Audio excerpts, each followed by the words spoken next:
Olá, meninas e meninos, hoje cá estou eu. Hoje vai ser a história de um grande escritor francês, nascido em 1840 em Paris e considerado o criador e principal representante da literatura naturalista. Quem era ele? Émile Zola. Quem é que não conhece Émile Zola e seu livro Germinal, que depois vou falar sobre ele? Bom, primeiro, eu falei para vocês que ele era um criador e principal representante da literatura naturalista. O que era? Quem eram os escritores naturalistas?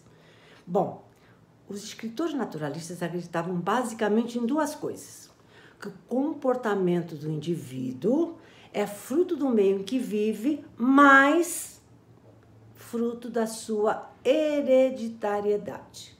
Então, o indivíduo estaria condicionado às duas características, a biológica e ao meio social em que vivia. Essa escola chamada naturalista recebeu forte influência de Charles Darwin. Lembram dele? É o teórico da evolução das espécies, ou evolucionismo. Charles Darwin nasceu em 1809, era inglês, de família abastada, e ficou conhecido por sua obra, A Origem das Espécies e suas transformações ao longo do tempo, o que iria provocar uma seleção natural das espécies. Seu livro foi um sucesso de vendas, mas não foi aceito principalmente pela religião, pelos religiosos. Mas voltando aos naturalistas, tá? Os principais temas abordados por eles, sabe qual eram? Violência, traição, miséria, exploração social. Ué, mas isso não é realismo? Não é da escola realista? Sim. O estilo naturalista seria uma ramificação, uma radicalização do realismo. O realismo, vocês viram, é um olhar realista que se opunha à visão romântica, que era uma visão idealizada da vida. Aí, depois do romantismo, aquela visão idealizada, veio o realismo, que se opunha a essa visão, era um olhar mais realista. Agora, naturalista seria um realista mais radical. Então, por isso que os temas dele eram violência, traição, miséria, exploração social, etc, etc. Bom, mas voltando a Émile Zola, tá? Nasceu em Paris, como eu falei, em 1840, e era filho de um engenheiro italiano. Só que seu pai morreu quando ele tinha 7 anos, então ele passou por grandes dificuldades. Aí os primeiros trabalhos dele foram empregos em diversos escritórios de muito pouca importância, tá? Depois começou a trabalhar no jornal, no ramo jornalístico. Escrevia colunas, sempre criticando tanto a igreja quanto Napoleão III. Quem era Napoleão III? Ou Luiz Napoleão. Era tido como sobrinho de Napoleão Bonaparte. Lembra do Napoleão Bonaparte? Todo mundo sabe, aquele líder estadista famoso que ganhou destaque durante a Revolução Francesa, foi imperador dos franceses de 1804 a 1814, em 1815 também governou 100 dias, fugiu da ilha de Elba, depois morreu na ilha de Santa Helena, onde foi exilado, tá? Bom, seu herdeiro seria seu filho, um filho que ele teve com a austríaca Maria Luísa. Só que esse filho, que seria Napoleão II, morreu de tuberculose em 1832. Então, foi eleito Luiz Napoleão na Segunda República Francesa, como Napoleão III. Seu sobrinho foi presidente francês também, tendo também o título de imperador do Segundo Império. Uma curiosidade, uma parte. Em 2016, o geneticista francês, através do exame de DNA, mostrou que Napoleão III não era sobrinho coisa nenhuma de Napoleão Bonaparte. Bom, já se acreditava naquela época que ele não era, tá? Vários relatos biográficos, havia dúvida, mas não havia DNA. Então, acreditava-se que ele era filho do irmão de Napoleão, por isso seu sobrinho, tá? Mas agora o DNA mostrou, né, que era mentira. Mas isso aí não muda a história, tá? Mas voltando a Émile Zola, esse é o maior trabalho de engajamento político. Ele escreveu muitos livros, né? Depois eu vou falar sobre eles. Mas o seu maior trabalho, a sua maior fama foi uma carta que ele publicou no jornal, que acho que todo mundo sabe também. Foi seu maior trabalho de engajamento político. No dia 13 de janeiro de 1898, Zola publicou na primeira página do jornal parisiense L'Aurore uma carta ou um artigo com o título J'accuse, eu acuso. Era destinado ao então presidente da França.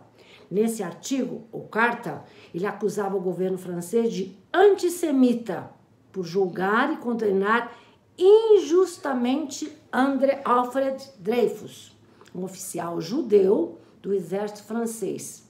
4 anos antes, em 1894. Essa carta foi publicada em 1898, mas 4 anos antes, Alfred Dreyfus foi condenado à prisão perpétua na ilha, vocês vão ver, na Ilha do Diabo, tá? Bom, uma parte. Como eu falei, Émile Zola escreveu em 1898 esse artigo, que foi famosíssimo, despertou muitos intelectuais. Mas 3 anos antes, em 1895, no Brasil, Rui Barbosa também escreveu um artigo defendendo Alfredo Dreyfus no Jornal do Comércio. Defendeu também que ele foi injustamente condenado. Isso, nosso Rui Barbosa. Mas, voltando. Vocês sabem, né? E eu vou explicar por que o governo foi acusado de antissemita. O que é ser antissemita?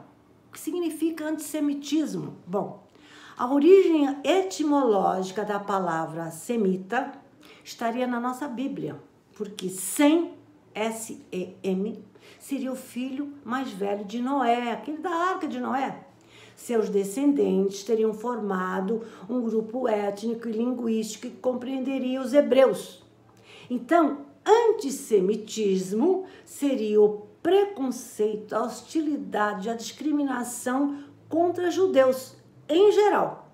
Apesar de serem considerados de origem semita também os árabes, tá? Mas voltando ao caso Dreyfus, como ficou conhecido. Sua condenação se deu, como eu falei, em 1894. Foi acusado de entregar documentos secretos franceses aos alemães. Foi condenado à prisão perpétua, como eu falei, e deportado para a Ilha do Diabo. A sua acusação foi por traição à pátria. Bom, a Ilha do Diabo era uma prisão francesa na Guiana Francesa. Abrigou cerca de 80 mil homens de 1852 a 1938. 80 mil homens ficaram lá presos nesse período, né, de 1852 a 1938. Os prisioneiros iam de barco para lá, mas muitos morriam antes de chegar à ilha, porque iam trancados em celas minúsculas, escuras, superlotadas, passando fome, sede, etc. Bom, voltando ao caso Dreyfus. E a opinião pública e a classe política em relação a Dreyfus? Só os intelectuais, só Zola, só Rui Barbosa que gritaram que o governo tinha sido antissemita, que ele foi condenado porque ele era judeu? E a maioria? A maioria, a opinião pública, a classe política, a maioria era desfavorável ao capitão, porque havia muito antissemitismo na França na época. Mas depois de ser condenado, foi encontrada incoerência na sua condenação. E sabe quem moveu mundos e terras, moveu tudo? A sua família. A sua família procurou grandes homens, grandes pessoas para lutar, para provar que Alfred Dreyfus era inocente. A família procurou o vice-presidente do Senado, Auguste Kestner, que procurou e disse: analise o processo. E ao analisar o processo, esse vice-presidente do Senado anunciou 3 meses depois que realmente tinha convicção da sua inocência. A família também procurou, sabe quem? Um grande jornalista da época, Bernard Lazare, famosíssimo. E também procurou o coronel-chefe da contra-espionagem para analisar o processo de condenação de Dreyfus. E ambos também disseram que ele era inocente. E esse coronel, chefe da contra-espionagem, até disse na época que o verdadeiro traidor não tinha sido ele, mas um comandante chamado Walsen. Bom, foi nesse contexto todo, nessa coisa toda de revolta, uns a favor, outros contra, que Émile Zola publicou seu famoso J'accuse, eu acuso, o que levou à mobilização de muitos intelectuais. Mas, após publicar J'accuse, Émile Zola foi processado por difamação e condenado a 1 ano de prisão, porque ele condenava o governo, ele condenava os políticos, né? Ao saber sua condenação, o que fez Émile Zola? Se exilou na Inglaterra e só retornou à França quando já não corria mais o risco de ser preso, porque aquela ebulição, aqueles intelectuais dizendo da inocência dele, então ele já não tinha mais perigo de ser preso, então ele voltou para a França, depois que ele ficou exilado na Inglaterra, tá? Bom, mas a participação de Zola na controvérsia do caso Dreyfus se estendeu por 12 anos, o que ajudou no debate. E o que ajudou, esse debate ajudou na queda do antissemitismo que existia na França. Porque há 12 anos, falando desse caso, dizendo que ele era inocente, só porque ele era judeu. Então, houve uma diminuição do antissemitismo na França. Isso ajudou nessa parte. Bom, enfim, o caso só vai terminar em 1906. 12 anos depois, como eu falei, tá? Quando aconteceu o primeiro julgamento, em que ele foi para a Ilha do Diabo, que eu já falei. Um tribunal de cassação inocentou, por fim, Alfredo Dreyfus, depois de tanta polêmica, de tantos anos e repercussão por todo o mundo. Dreyfus agora já tinha 46 anos e retornou à escola militar, onde recebeu a Cruz do Cavaleiro da Legião de Honra, mas só ficou no exército 1 ano. Ao atingir o posto de major, ele passou para a reserva. Porque havia sempre aquele preconceito, acho que tinha alguns que olhavam para ele ainda, sabe, achando que ele era culpado ou que ele era um judeu. Então ele não se sentiu bem, ficou só apenas 1 ano, mas foi reconvocado ao serviço ativo durante a Primeira Guerra Mundial. Bom, ele se aposentou aos 59 anos e passou a viver discretamente em Paris, morrendo em 1935, quando tinha 76 anos. Bom, acabei o caso Dreyfus, agora eu vou falar de novo sobre Émile Zola, o grande escritor. Como eu falei, ele era da escola literária naturalista. E entre suas obras, escreveu Naná, Germinal, A Taberna, o Dinheiro. Eu li Naná e Germinal. Germinal mexe muito com a gente. Germinal é uma obra muito pesada, mas muito... Bom, eu achei maravilhosa. Tem gente que não conseguiu chegar até o final, mas eu acho que muita gente que está vendo a minha aula deve ter lido essa obra e achou maravilhosa como eu achei. Realista. Bom, Naná, voltando ainda a Émile Zola, depois eu falo das obras. Como eu falei, nasceu em 1840 e vai morrer em 1906, portanto, com 66 anos. Sabe de que ele morreu, Émile Zola? Acredita-se que ele morreu devido à inalação de excesso de monóxido de carbono proveniente de uma lareira que ele tinha, mas estava com defeito. Alguns, não todos, não descartam a hipótese de homicídio, mas a maioria acha que foi realmente envenenado pela inalação do monóxido de carbono da sua lareira defeituosa. Bom, agora eu vou falar de Germinal, que foi escrita em 1885, considerada a sua obra máxima. Que trata essa obra? Ele descreve minuciosamente as condições de vida subhumanas de uma comunidade de trabalhadores de uma mina de carvão da França. Para compor esta obra, Ele passou 2 meses trabalhando como mineiro na extração desse carvão. Viveu com os mineiros, comeu e bebeu nas mesmas tabernas, sentiu na carne o sacrifício e a dificuldade em empurrar um vagonete cheio de carvão, sentiu o calor insuportável, a umidade da mina. Bom, enfim, ele viveu 2 meses como um autêntico mineiro. Viu a promiscuidade de suas moradias, os baixos salários e a fome. Então escreveu essa obra-prima que é Germinal. Tá? Além disso tudo, ele também acompanhou de perto a greve dos mineiros. Tá? Houve vários filmes no futuro, em 1963, 1993, baseados no livro Germinal. Para terminar, por que Émile Zola deu o nome Germinal à sua obra? Germinal é o nome do primeiro mês da primavera no calendário da Revolução Francesa. Primeiro mês da primavera, quando brota. E Zola associou as sementes das plantas à possibilidade de transformação social.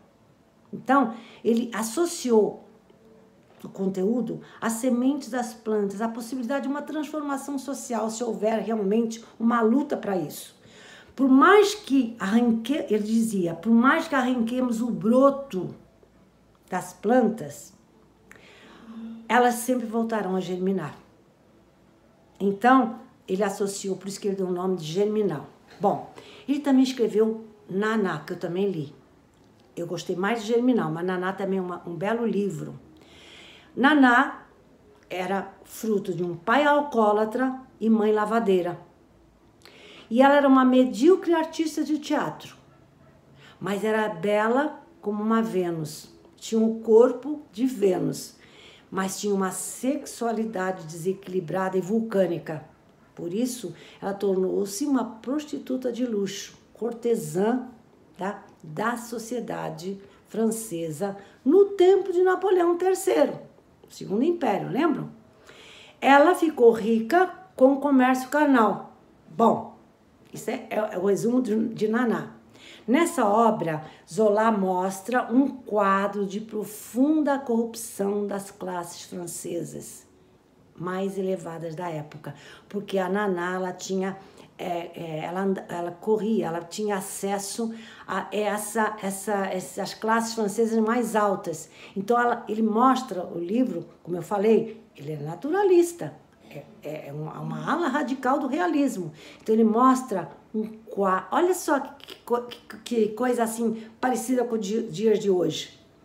Nessa obra, Naná, Zola mostra um quadro de profunda corrupção das classes francesas mais elevadas da época.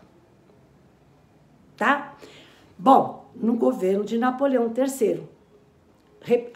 Acabando a aula, só falo isso. Naturalista é um realismo radical. Gente, vou ficar por aqui. Beijos!